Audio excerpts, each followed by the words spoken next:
এই দেখো আমাদের আজকে আবার ন্যানোপ্লাস্টিয়া হলো, তো সেটার রেজাল্টই তোমাদের সঙ্গে শেয়ার করছি। আর ওর মুখ থেকেও আমি শুনবো ওর হেয়ারটা কীরকম ছিল আর এখন ওর কীরকম লাগছে। আর তলাগুলো একদম দেখাবো, দেখো পুরো রিপেয়ার হয়ে গেছে। ওর স্মুথনিং করা ছিল, এতটা রিগ্রোথ হয়েছিল, পরের টুকুনিও ড্যামেজ হয়েছিল, তো একদম ক্লোজে নিয়ে একটু এই দেখো তলাগুলো সব রিপেয়ার হয়ে গেছে। এই দেখো রেজাল্ট।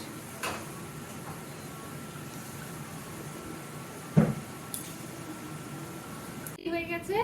আর তুমি কোথা থেকে এসছো আর আমাদের নিহারিকার যে ন্যানোপ্লাস্টিয়া করলে, হ্যাঁ তোমার কিরকম লাগছে দেখো, তলাগুলো একবার দেখে দেখেছো তলাগুলো? দারুণ দারুণ, আমি তো চিনতেই পারছি না এই চুলটা কি ছিল কি হয়ে গেল। তুমি একটুখানি বলো।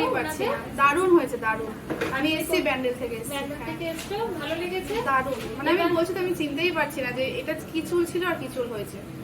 আর এই যে ন্যানোপ্লাস্টিয়াটা তোমরা দেখছো উনি করেছেন, এর পরে পরে যত ওয়াশ হবে তত শাইন বাড়বে।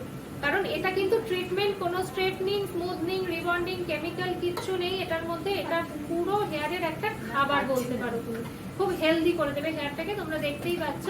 তো চলো, থ্যাংক ইউ।